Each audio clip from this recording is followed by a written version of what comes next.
Tapos na rin sa wakas ang aming duty ngayong linggo. Ayan, nagsara na kami at pauuwi na kami. Wala na rin tao sa cinema. Ayan, tingnan nyo, wala takatao-tao. So, pwede na kaming umuwi at mag-close. Ayan, bababa na kami sa escalators at chinek ko uli ang aming shop kung sarado na talaga. Kasi minsan, kumukusang bukas pa pala yan. Delikado po yun. Mapasukan kami ng magnanakaw. At ayan nga, pababa na rin ako habang itong mga staff ko nagmamaritisan. Ang buong araw nilang ginawa, pinagchichismisan pa rin nila. Hindi sila napapagod sa kakausap ng mga customer, sa kaka-assist sa customer. Ayan. At bumaba na kami. At ayan, hindi pa rin sila natapos. At nagbabay muna ako dito sa aking kaibigan na sa perfume. Kasi may hinihintay pa siyang customer. Pero magko-close na din yan. Ayan. Panay-panay pa rin sila kwento ng kwento. Makita mo naman, seryoso sila. Walang lingon-lingon. May pinagkikwentuhan niya mga yan. Ayan. At ang nauuna ngang staff ay yung Nepali kong staff. Si Ano.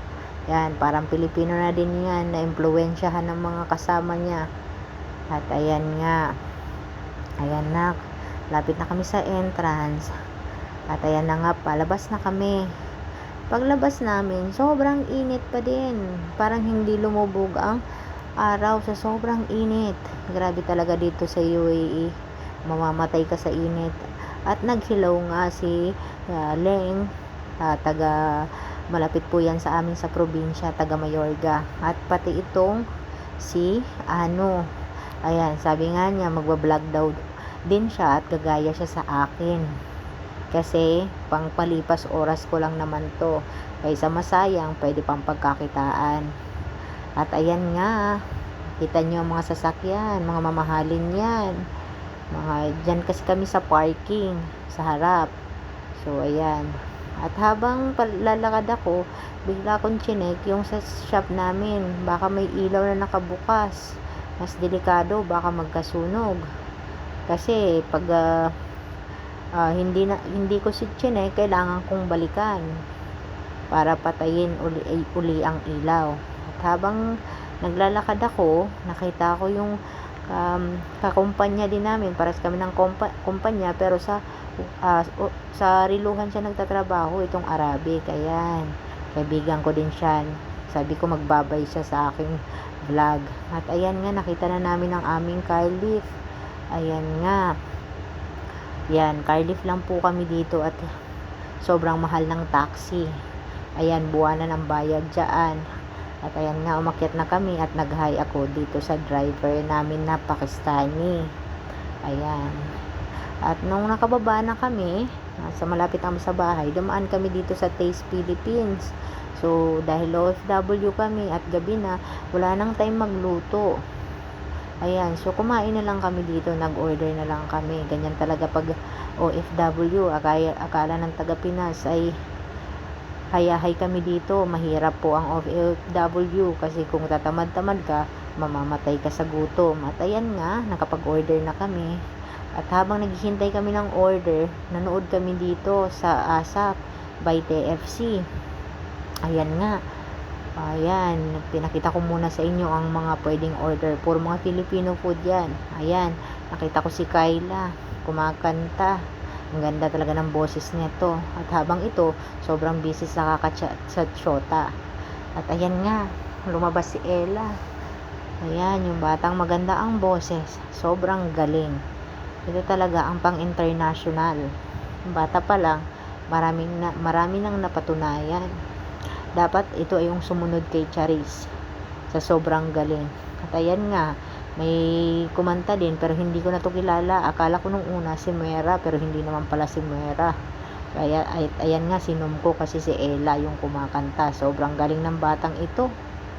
Sobrang napapahanga ako dito talaga. Sa YouTube, siya yung pinapanood kong singer din. Saka sa Facebook. Ayan nga.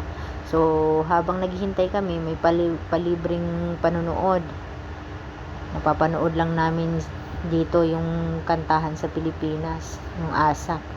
Hindi ko naman to pinapanood sa YouTube. At ayan nga,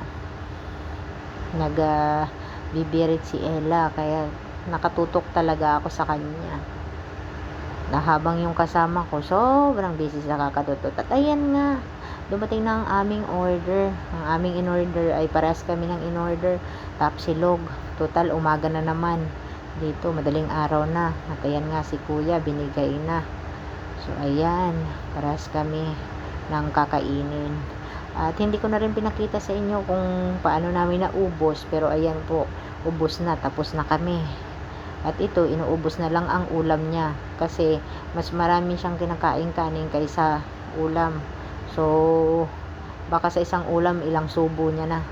At ayan nga, nagbayad na kami at ibinalik na rin sa akin ng waiter ang sukli. Pilipino din yung waiter. Ayan, ang nabayaran namin ay 38 dirhams sa katumbas ng kulang-kulang 500 sa Pilipinas. At ayan nga. So, tinago ko na rin ng sukli, baka mawala. So, tapos na kami dyan, nataalis na kami. Ayan, ligpit na kami. At ako, lumabas na rin ako. Sobrang init sa labas. Ayan, sobrang init, hindi siya nakakatuwang mamasyal. At ayan nga, malabo, pero palengke po yan. Bago ako umuwi, dumaan muna ako dyan sa palengke. Ayan, pumasok na ako. Daming mga sale. Yun, pwedeng pang cargo. Ayan, pero itong mga product na to, pumupunta lang kami dito pag kailangan namin ng mga product na galing mismo sa Pinas. Ayan nga. So, marami, may mga saging. Pag gusto ko ng saging na saba, dyan ako po bumibili. At ayan, mangga. At ayan nga, mga gulayan. Tapos, napatingin ako dito sa tuyo. Nakakamiss ang tuyo. Pero, hindi ko kayang bumili ha, sobrang mahal, ilang peraso lang. Diyos ko po, sobrang mahal, hindi ko kaya. Ayan, at naghalap na lang ako ng itlog na maalat. Ayan, yan lagi ang binibili ko, yung kulay puti, tapos binalot ng kulay pula, pero hindi po yung parang tinlublob sa kulay pula, kasi maalat yun, ito hindi. At nakakita ako ng ampalaya. Ayan, lalagyan ko siya ng itlog dahil wala na akong kinakaing gulay, puro karne na lang. At may napansin ako dito. Ayan, para siyang stoplight dito. Goes, stop and slow down. Ayan, dito lang makikita yan. Capsicum kung tawagin, pero bell pepper lang naman sa atin ang arte ng capsicum. At ayan, pumunta na ako dito. At kailangan ko pa palang bumili ng aking cream silk kasi ubos na yung stock ko. Ayan, bili ako ng cream silk. Mga sa isang buwan, 3 ang nauubos ko, pero 2 lang ang binili ko. Kailangan tipid-tipid kasi wala pang sahod, wala ng pera. At ayan nga, andito na kami, magpababayad na ako. Andito na ako dito sa malapit sa counter. Ayan nga, titingin-tingin pa ako dyan, pero hindi naman ako bibili na. At ayan nga, nagbayad na ako kay kuya. Ayan, iniskan niya na. At ang nabayaran ko ay 32 dirhams naman. Yung 100 ko, wala nang sukli ata.